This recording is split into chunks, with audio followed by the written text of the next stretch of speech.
और बुलेटिन की शुरुआत सबसे पहले बड़ी खबर के साथ कर रहे हैं। दरअसल विदेश सचिव की ओर से लगातार दूसरे दिन भी ब्रीफिंग दी गई है। डेलीगेशन को ऑपरेशन सिंदूर पर जानकारी दी गई। तो टीएमसी के अभिषेक बैनर्जी भी बैठक में मौजूद रहे, क्योंकि तृणमूल कांग्रेस की ओर से यूसुफ पठान की जगह अभिषेक बैनर्जी का नाम शामिल किया गया था।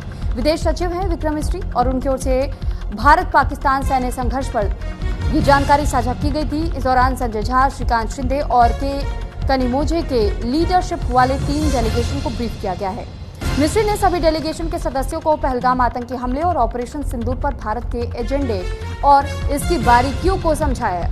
बैठक में टीएमसी की ओर से अभिषेक बैनर्जी शामिल रहे। अभिषेक बैनर्जी संजय झा के डेलीगेशन में शामिल हैं, जो कि जापान, दक्षिण कोरिया, मलेशिया, इंडोनेशिया और सिंगापुर जाएगा।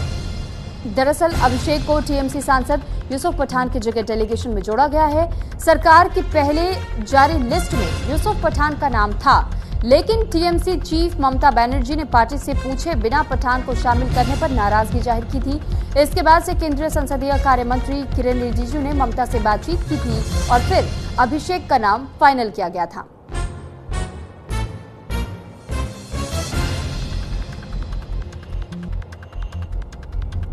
तो वहीं देखिए, ऑपरेशन सिंदूर के मद्देनजर आतंकवाद के खिलाफ भारत के पक्ष को रखने के लिए विभिन्न देशों का दौरा करने वाले सर्वदलीय प्रतिनिधिमंडल में टीएमसी नेता अभिषेक बैनर्जी के नाम पर बीजेपी नेता दिलीप घोष ने यह कहा है कि टीएमसी इसका बहिष्कार करने जा रही थी, लेकिन देश भर में पाकिस्तान के खिलाफ जो जनमत बना है, ऐसे में टीएमसी ने सोचा कि अगर पाकिस्तान के खिलाफ नहीं बोलेंगे तो फिर उनके लिए राजनीति करना मुश्किल हो जाएगा।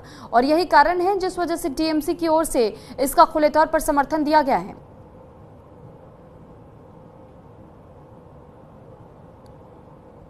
तो बीजेपी की ओर से तंज कसा गया है। पाक के खिलाफ बोलना टीएमसी की मजबूरी, ये बीजेपी का कहना।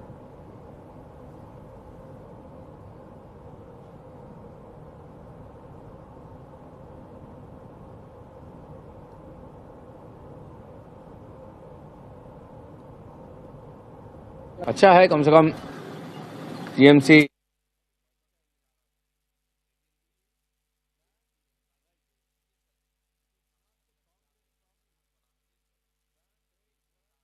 पाकिस्तान अच्छा है, कम से कम टीएमसी इसको बॉयकॉट करने जा रहा था, लेकिन इस देश की जनता की जो प्रेशर है पाकिस्तान का खिलाफ, जैसा जनमत बना है देश भर में, टीएमसी देखा अगर पाकिस्तान के खिलाफ नहीं बोलेंगे तो हमें राजनीति करना मुश्किल है। केवल मुस्लिम वोट की तरफ देखते हुए इस प्रकार स्टेप लेते हैं वो लोग, लेकिन आज मजबूर जाना पड़ा।